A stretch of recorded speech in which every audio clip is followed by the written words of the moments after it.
السلام علیکم پیارے بھائی اور بہنوں، امید کرتا ہوں کہ آپ لوگ خیر و عافیت سے ہوں گے۔ تو آج ہے 365 چیلنج کا ڈے 37۔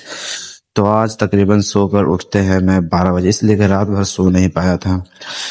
تو اٹھتے ہیں 12 بجے، اس کو کچھ دیر مستی کرتے ہیں، تو ظہر کی نماز کا وقت بھی چلا جاتا ہے، تو یعنی جماعت ہو چکی ہوتی ہے۔ تو میں سوچا چلو اسی طرح نماز ادا کر کے چلے آتے ہیں بغیر جماعت کے۔ تو نماز ادا کرنے کے لیے چلے آتے ہیں مسجد میں آتے ہیں، ظہر کی نماز ادا کر لیتے ہیں۔ اس کے بعد ظہر کی نماز ادا کرنے کے بعد نکلتے ہیں، گیٹ بند کر دیتے ہیں۔ اس کے بعد میں اپنے گھر کے لیے روانہ ہو جاتا ہوں۔ تو جیسا کہ آپ کو معلوم ہے کہ میں آیا ہوں اپنے مامی کے گھر، تو آج مجھے نکلنا ہی تھا مظفر پور کے لیے۔ تو ظہر کی نماز پڑھنے کے بعد آتا ہوں اور بیگ روم سے لے کر آتا ہوں اور سیدھا نکل جاتا ہوں مظفر پور کے لیے۔ تو مظفر پور جانے کے لیے سب سے پہلے مامی کو لیتا ہوں اور چلے جاتا ہوں جعفر پور بازار پر۔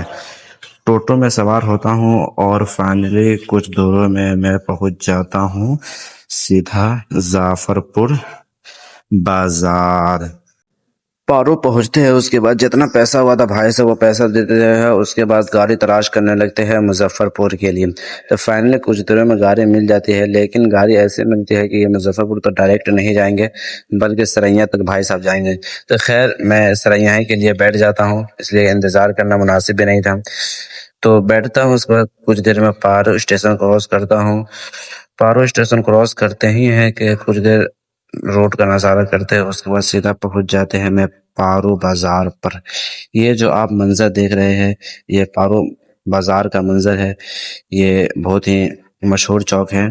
اس کے بعد یہ جو پارو کی طرف روڈ جاتا ہے، یہ تو پہلے 2 لائن تھا، اب 4 لائن بنا رہا ہے، اور اس کے بیچ میں جتنے بھی گھر آ رہے ہیں سب کو توڑ تاڑ دے رہا ہے، اس کے بدلے میں پیسہ دے رہا ہے۔ اور یہ جو پیٹرول پمپ دیکھ رہے ہیں یہ بھی ٹوٹنے والا ہے، یعنی اس کا پیسہ دے دے گا جس کے زمین میں ہے اور یہاں سے ہٹ جائے گا۔ تو فائنلی کچھ دیر میں پہنچ جاتا ہوں سرائیاں پہنچتا ہوں۔ اس کے بعد یہاں سے بس جا رہی تھی مظفر پور کے لیے، تو میں سیدھا بس میں سوار ہو جاتا ہوں۔ بس میں سوار ہوتا ہوں اور سیدھا سو جاتا ہوں، اس لیے کہ اتنی نیند آ رہی تھی کہ مت پوچھیے۔ پھر اس کے بعد کچھ ہی دیر میں پہنچ جاتا ہوں بھگوان پور کرتا ہوں، ٹوٹو پکڑتا ہوں اور سیدھا روانہ ہو جاتا ہوں میں ماری پور کے لیے۔ تو پٹری کراس کرتے ہیں میں ماری پور پہنچ جاتا ہوں اور سیدھا روانہ ہو جاتا ہوں مدرسہ کے لیے۔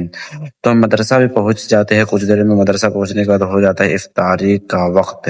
تو میں چلے آتا ہوں سیدھا افطاری کرنے کے لیے۔ افطاری کر لے تو اس کو چلے جاتے ہیں نماز پڑھنے کے لیے۔ نماز کے بعد پلان بنتا ہے کہ چلو فالودہ وغیرہ پی کے آتے ہیں، تو ہم لوگ چلے جاتے ہیں سیدھا فالودہ پینے کے لیے فالودہ والے دکان پر۔ تو چلیے آج کا بلاگ یہیں ختم کرتے ہیں، ملتے ہیں کل ایک نئے بلاگ کے ساتھ۔